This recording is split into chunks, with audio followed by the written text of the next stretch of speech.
All right, what's going on, everybody? We are back. Opening night pricing is out. Uh, let's look into it a little bit. Obviously, pretty tight pricing around the board. So we'll go through a couple things and then we'll kind of go team by team. Actually, let's just go team by team first, and then I'll kind of give a couple of my thoughts. A couple things could change. Obviously, we do have some injury news we got to keep an eye on.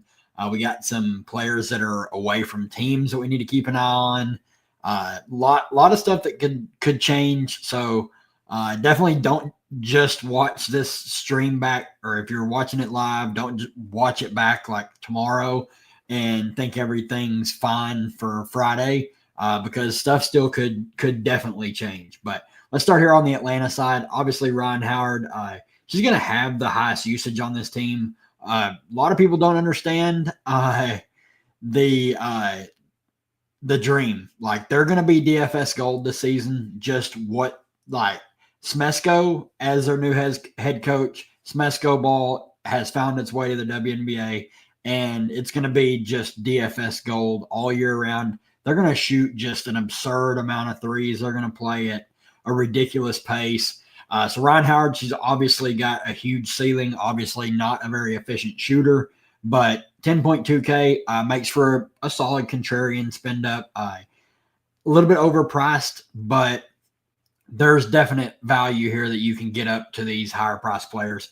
Then Alicia Gray, 9,700, safer than Ryan Howard just because her peripheral floor is pretty high and she can score the ball as well. She's mentioned how much she enjoys playing for Coach Smesko just because the pace that he wants them to play at, and she likes to shoot threes as well. Bree Jones, 9,500. I'm probably just going to stay away. Like that price kind of spooks me off. I would much rather play BG at $400 less. BG played really well in the one game where she got extended.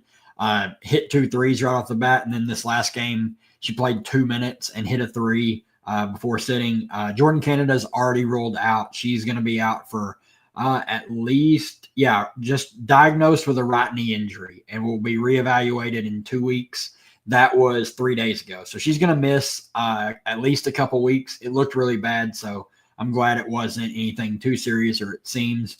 SWK did come in for her in that game and started the last game, so 5,300 for her. She does stand out as one of the best value plays. I mean, she's going to play pretty good minutes. Obviously, we know she's not the best fantasy point per minute player, but in a pace up spot, like they're going to play fast. So you could do a lot worse than her. Then Nas and Coffee are both fine at their price point. I just don't think you really have to go there here. Not really interested in Haley Jones. She has not been a player that Smesko has been going to very much in the preseason. Maya Caldwell's okay. But the other one that I want to talk about is my girl Pow Pow, because with Jordan Canada out, Pow Pow is going to be the first guard off the bench, and she is the flat min. She has $3,000. I don't know what's going on with that. With the way they priced all the other rookies, I thought she was going to be like 4,800, 5,800, because she played quality minutes in this last preseason game, which was pretty much a dress rehearsal for them outside of BG only playing 2 minutes. But she was our leading scorer. She played really well. She fits what Smesko wants to do extremely well. It's a great fit for her. She loves to shoot the three ball. So really excited for her, and I will definitely have some of her in my player pool on Friday night. Then Washington, God, this team, man. Leah Edwards not practicing. She's not even at her timetable to be reevaluated. That was 5-1, so she's supposed to be reevaluated on the 15th, which is a day before this game. That doesn't mean she's going to play Friday. That's just her reevaluation period. So not expecting much from Aaliyah Edwards, at least for the first couple weeks of the season. I would expect them to just take it slow with her. They're not trying to win a bunch of games. And then Shakira Austin, already hurt, just bums me out. She's an elite talent, but she just can't stay healthy. It's unfortunate. Sonia Citron, I'm not touching at 8,400. Just not a chance. Brittany Sykes, I do think is tournament viable because she's just going to dominate the usage. And this is a great spot. Like Atlanta's going to play with pace. So if this game stays competitive, Sox is going to be pretty much the main reason why it would. Kiki at 7,300 coming off the bench. Probably just a stay away at that price point. I'd much rather just play Dolson at 6,900.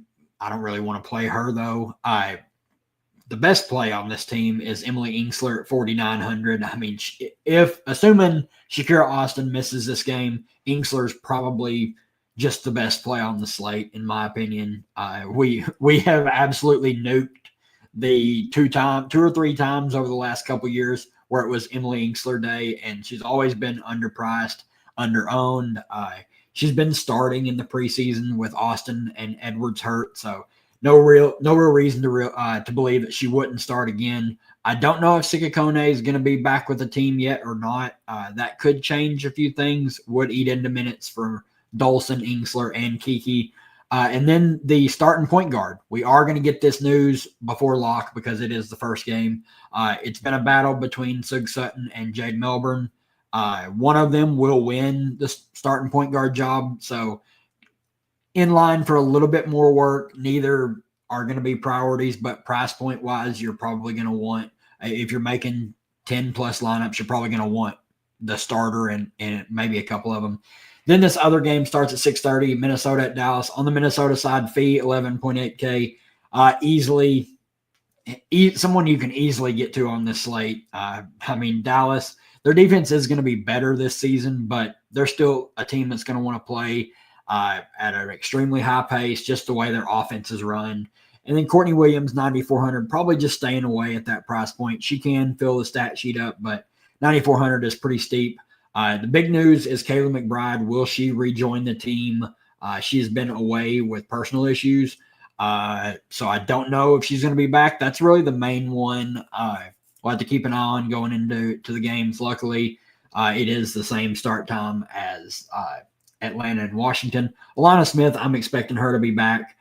They did rule her out this last game, but I don't see it as a nagging injury. I think they're just being safe with her. Jessica Shepard, if for some reason Alana Smith is out, Jessica Shepard would vault into one of the best plays in the slate at 7,600. Bridget Carrollton, 6,100. If Kayla McBride is out, she looks very, very good. She's even playable with McBride in at 6,100. We know she's pretty score independent, but she can still get there. And Tisha Heidemann, 5,100 is fine. Would like her a little bit more if McBride's out. Then like Carly Samuelson would look really, really good if Kayla McBride's out. She started last game, but they were without McBride and Alana Smith. She's okay. If everyone's in, I'm probably just going to stay away from this whole range. If Alana Smith and McBride were to be out, like you could look at like a Peely or a Carly Samuelson, both of them would get extended run. Then on the Dallas side, like this is one of the teams that changed a ton. Arike, 11.4K. We know the ceiling that she has. She hasn't shot the ball a lot in the preseason, but it's the preseason. We know when the season rolls around, she's taking 15 plus shots a game.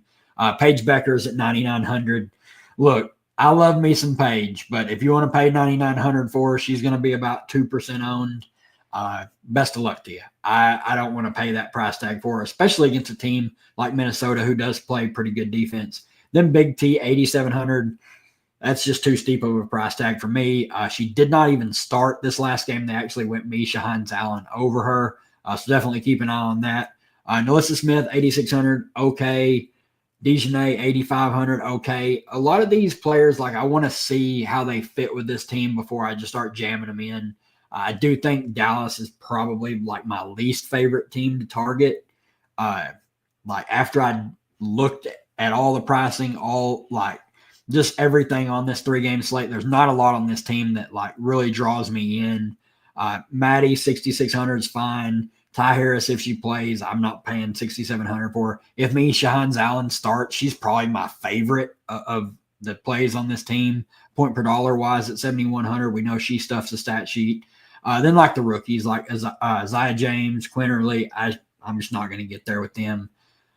Then the late game. There's a lot to like on this late game.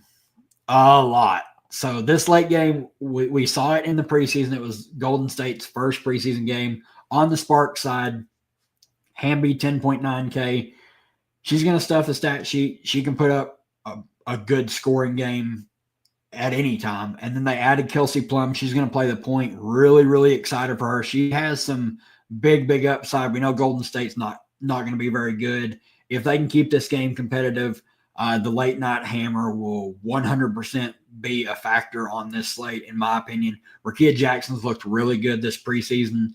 Looks really fluid. Like, obviously last year, she was WNBA ready last season, played pretty well as a rookie, played even better and unrivaled. I think she's going to have a breakout sophomore year. Odyssey Sims, 7,900. Coming off the bench, I'm out at that price point. Same with Aaron McDonald, 6,200. I just don't want to pay that price tag for someone coming off the bench. Big Z, 7,800. I think she's fine. I don't hate it. She's had a pretty good preseason. She can hit the three ball. She's very active, which is always a good thing. Really excited to see Cameron Brink come back. Barker, 4,800. I don't think I'm going to get there yet. I want to see how they use her. And then you got Ray Burrell here, who started the preseason games at 4,200. I don't know what the pricing is with that, but yeah, if she's starting, she is absolutely in the player pool at 4,200 for sure. Then on the Golden State side, this is a team that there's still a lot of questions on. Like, you got Tiffany Hayes. I'm glad they priced her at 8,300. I made the joke in the premium Discord that I was like, I'm so ready to be hurt by 7.6K. Tiffany Hayes shooting 2 of 15 and killing half of my tickets. But they priced her at 8,300. I do still think she's a ridiculously great GPP play at that price point. I mean, she shot 1 of 11 the last preseason game. She's just going to dominate the usage here, especially for the guards. Julie Van Loo, I don't want to pay 6,400 for, especially if these players are healthy and active. Then for the bigs, like, they're going to start Thornton and Fagbenley for sure. The very first preseason game, they were starting Talbot over Billings. Talbot got hurt, then they went to Billings. If Talbot and Zandalasini are out, it means you're going to get Amihir off the bench at 3,800. And then these three bigs are going to play a ton. So at 59, 58, and 5,600, all three firmly in play. Personally, I'm a huge Timmy Fagbenley fan. She can stuff a stat sheet. She doesn't have to score to get there. And those are always the players that I like. Thornton, more score independent. And then Mo Billings, she can actually score. So there is upside in playing someone like Mo Billings.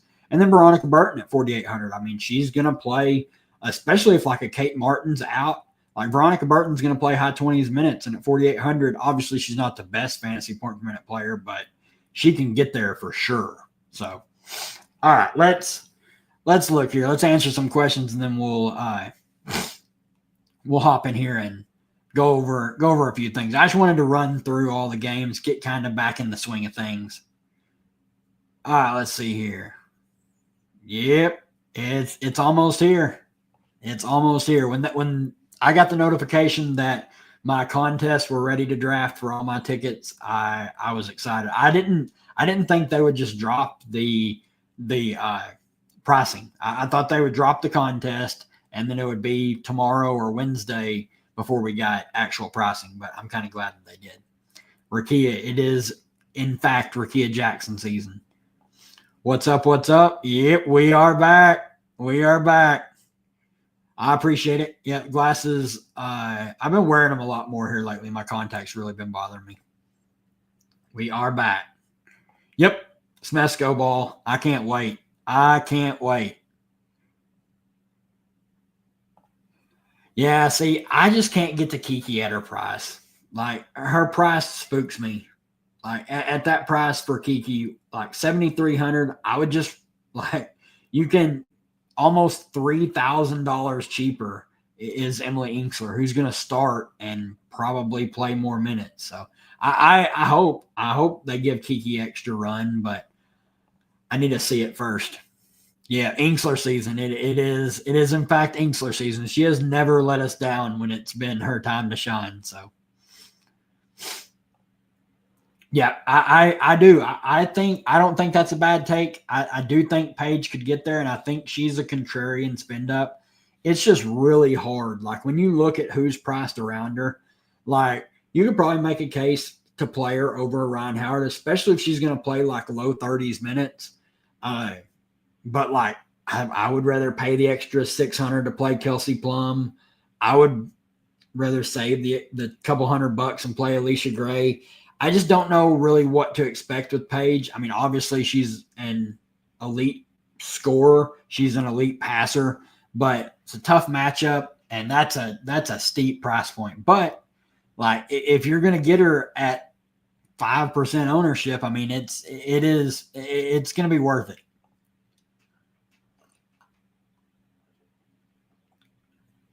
Yeah, she is not the turnover prone player that Clark is. Clark takes a lot more risks compared to Paige. Lots of options. Yep. No Tanisha Wright. She's just going to be on the sidelines as an assistant this year. Yep, that late night game. The late night hammer is for sure in play for this one. This slate especially. That's the best game on the slate in my opinion. Yep, I think Plum and Wnba could get there. I think Rakia is sneaky because I don't think she's going to be very popular at 8,800. Obviously, like, you worry about the peripherals most of the time with her. Like, obviously, in my opinion, like, if I'm ranking them, like, it's hard not to rank Ray Burrell first, 4,200. But like, I prefer Plum over Wnba for the few $100 discount, but it's super close. And then I like Big Z at her price point. I think Rakia is a good contrarian tournament play just because of the upside that she has. I mean, if she sees the ball go in a couple times, I mean, she's just going to nuke. How many sparks is too many? Probably 3. I don't know if I would go. I think 2 is the sweet spot. Which Valkyrie rookie will get minutes? Probably none. If I had to guess right off the bat, unless they're just getting the doors blown off, I don't like Yakti. I don't know if she's – yeah, Yakti is still overseas and preparing to play for Lithuania at Eurobasket. So she's probably not even playing for the Valkyrie this year. So, like, then you look like – I don't think Caitlin Chen's going to get in the game. Like, I don't know. This team, there's just like all these injuries. Like, they've not been at full strength. Like, if Talbot, Martin, and Zandalasini play, like, it's tough. Like, with this team, like, I still think the best play on this team is Tiffany Hayes, like, by far the most upside. And then you just got to try and figure out what they're going to do with the bigs, like with Billings, Thornton, Fagbenle, Talbot, Zandalasini. And then Amir has played really well, so she probably has earned some playing time in the regular season. So that's one we're going to have to keep an eye on. Like, it's going to be tough there. Yeah, she should be at that price point for sure. I don't know. They priced pretty much everyone up. Then they had the occasional misprice, but for the most part, like, it's a pretty tight slate. Like, you've got a couple ways to save salary. Like, I mean, you can play like Misha Hines-Allen. If she starts, she's firmly playable at 7,100. But like, you scroll down here with like the big 3 here for the Valkyrie. If Talbot and Zandalasini are out, like, I want to play one of these, like, for sure. Like, because they're going to be super thin at the bigs, and they all 3 start, so that they're going to stagger, maybe take one of them out, but there's going to be 2 of them on the court at all times. And then that would bring in, where is she at? That would bring Amir into play at 3,800 if both of those girls are out. Got Ray Burrell playable at 4,200. Pow playable at 3K. Like, there's ways. Like, I mean, if you put Pow in, well, hell, let's not tweak out here. If you put Pow in, I mean, it leaves you 9,400. So then, I mean, you can just go up and pretty much play whoever you want. And then if you're playing Pow and then one of the bigs for Golden State, I mean, you literally can play whoever you want. Yep. Pow Sutton, Melbourne, Burrell, SWK, nice value. Yep. The starter for Washington at point will definitely be a quality value option. Yeah, she may not. She shouldn't, honestly. Like, I get the feel good story, but like, I mean, where are they at on? They're the only team left that hasn't started cutting players. They have like 1 million.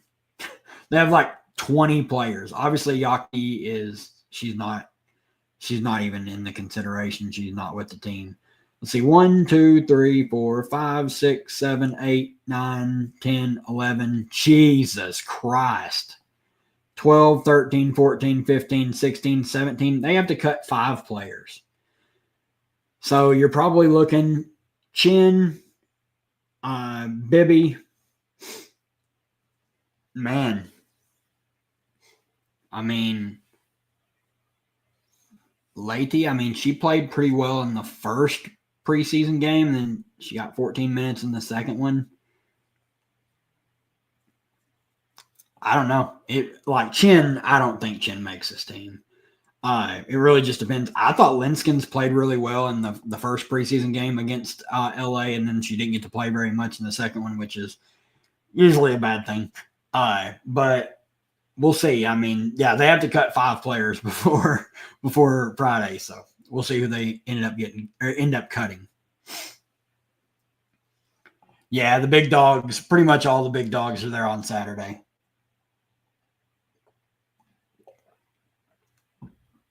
Asia, CC, all of them. I mean, really the only like true blue, like set it and forget it is Fee. Like, I mean, Fee at 11.8K against Dallas, who's not going to play. Like, their defense is going to be improved, but are you afraid of Nalissa Smith's defense? Because I'm not. But yeah, I mean, this is shaping up to be a fun slate. I mean, there's a bunch of ways you can go about it. Like, you can still build a really, really solid balance lineup. Like, if you want to play like Tiffany Hayes and Inksler, and then you just start loading around from there. Then you play, like, say you want to play Fag Benlay, and you keep building. You still have 10.4K.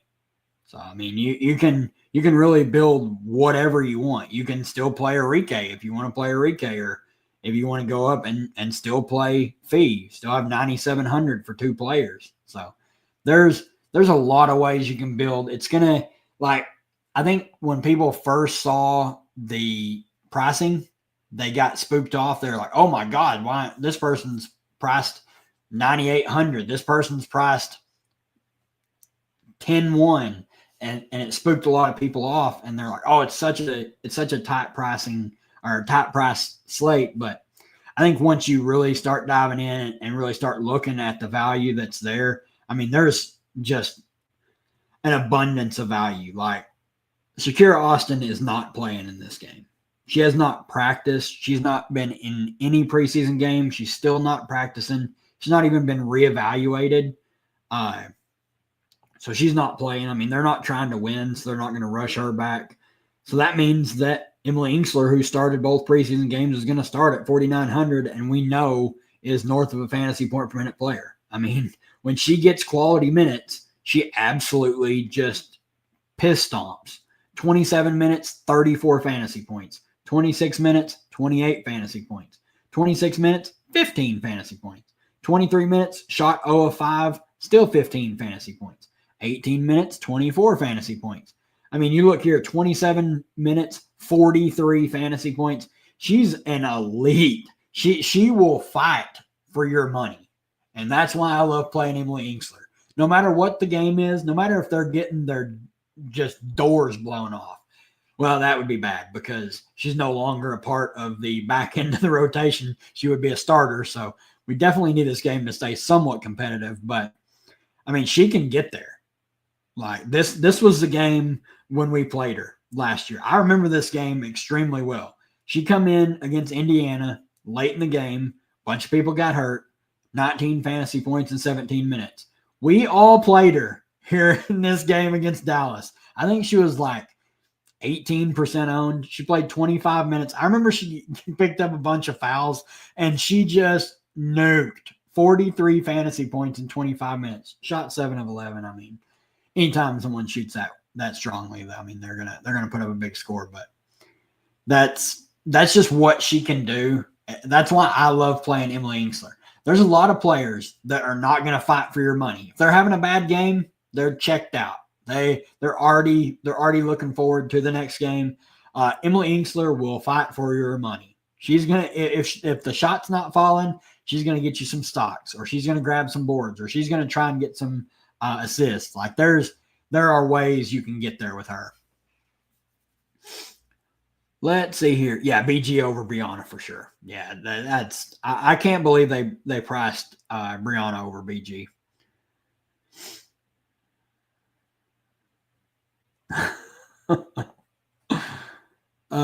Yeah, Dejanay will definitely help the Wings defense. Paige is an okay defender, but like we know, Big T, like when she wants to, she can defend at a decent clip, but for the most part, she's pretty lackadaisical on the defensive end. I could say a different word, but I don't want to. Melissa's minutes, man, it's tough. Like probably like mid-20s, just because like when you look at their team, there's always a potential for more minutes for someone like Melissa Smith, but Misha Hines-Allen's off the bench. Maddie Segrist is coming off the bench. Like, will they dust off Joyner Holmes? I don't think so, but Maddie's going to play a lot off the bench. She's going to play a lot. She's probably like my favorite to win Sixth Woman of the Year this year, just because she's a bucket. I would say, like, if I'm guessing off the rip, I'd say probably like 26 or 27 for Melissa opening night, assuming no foul trouble or any funny business. Yeah, it was a Saturday slate. It was a good day. Yeah, I remember that slate well. I don't always remember the wins like that, but I remember I was on a complete island on, like, nobody else was talking about Emily Ingsler, and I'm pretty sure all 17 or 18% was in the Discord or anyone that was watching the stream. And yeah, it was crazy. I'm hoping we have some more of those this year. Yeah, that's the word that I was going for with Big T. Yeah, that's another thing. Like, we couldn't really look at it because the two preseason games they played, the first game they played against the Aces, obviously, like, they're not going to play their starters in the fourth quarter. The second game they played the Antelopes, and they won by 70, and you can't really keep an eye on it. But I think it's very, very likely that Misha Hines-Allen closes more games than Big T. I would actually probably put money on it. And then, like, will Maddie close over Melissa? Like, will they play Maddie at the 4? That's the only other thing that I can think of. I would imagine most times the closing lineup is going to be Paige, Arike, Dejanay, and then one of Maddie or Melissa, and then Misha Hines-Allen. That's probably how they're going to close most games, unless Big T is just going crazy. But I think that's going to do it for me, guys. It was a lot of fun. I'm so excited to get the season going. I can't wait. I've been going through all the different scenarios in my head already. Got 42 tickets. I got to figure out a way to not overanalyze everything and just lose. So definitely want to at least double my money, but preferably I would like to be up top at a 20K to first contest. But if you guys haven't heard, obviously we're going to yap about the premium content a little bit if my mouse will catch up. Well, my mouse died. All right, well, we're going to go use a laptop. On the premium content, obviously, you guys know, like, YouTube videos are going to stay the same. I'm going to have a YouTube video every day, all day. Like, no matter what, there'll be a YouTube video just breaking down the slate every day, free for everybody. Going to have free streams still on YouTube for all slates, 3 games or more. And it will be 1 hour before slate lock, and it'll be about a 20 or 25-minute stream.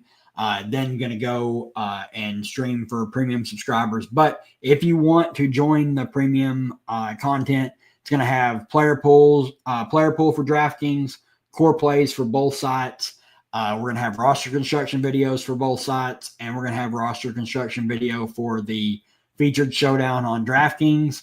We're going to have underdog notes, underdog rankings, pretty much everything I did last year. Going to keep trying to just win on all that. Really, really looking forward to the daily drafts at Underdog. That become like my favorite thing last year. Obviously, I don't have to join the premium. There is no requirement. I'm still going to be posting on YouTube. Still going to be interacting in the free Discord. If anybody is in there and wants to ask questions, I'll be in there. I will say I will be prioritizing the premium Discord first. So I may not be able to answer everyone's questions in the free Discord, but it just is what it is. Obviously, multiple different tier options for the premium content. You've got, I do have a weekly option. It's $10 a week or $25 for the full month, or the full season for $100. Full season, you get over, you get over 2 months of free content going, and it's going to include the playoffs. So a lot to digest there. If you guys want to join the premium content, I will probably have the roster construction video out probably Thursday night before I record the YouTube video. And then as soon as we get content for FanDuel, I'll be in the premium Discord yapping about that, like I did with the pricing for today before I hopped on here. But I really enjoyed it, guys. It was a lot of fun. I cannot wait for Friday night. I'm ready to just get to grinding. No problem, man. I wanted to do this. I'm glad everyone in the Discord was all about it. Yep, it's good to be back. We made it. I was worried. It felt like forever. Oh yeah, I'm definitely going to have game stacks for all the games. I'm going to have ins and outs for everything. One way or another, I'm going to find my way to the top. But all right, guys, I will see you guys on Friday Thursday night. I'll have the YouTube video out Thursday night. If you have premium content, you'll find me probably earlier than that. And then we'll have stream Friday, free stream, and then the premium stream. But we'll see you guys. We'll see you guys then. Hope you guys are excited.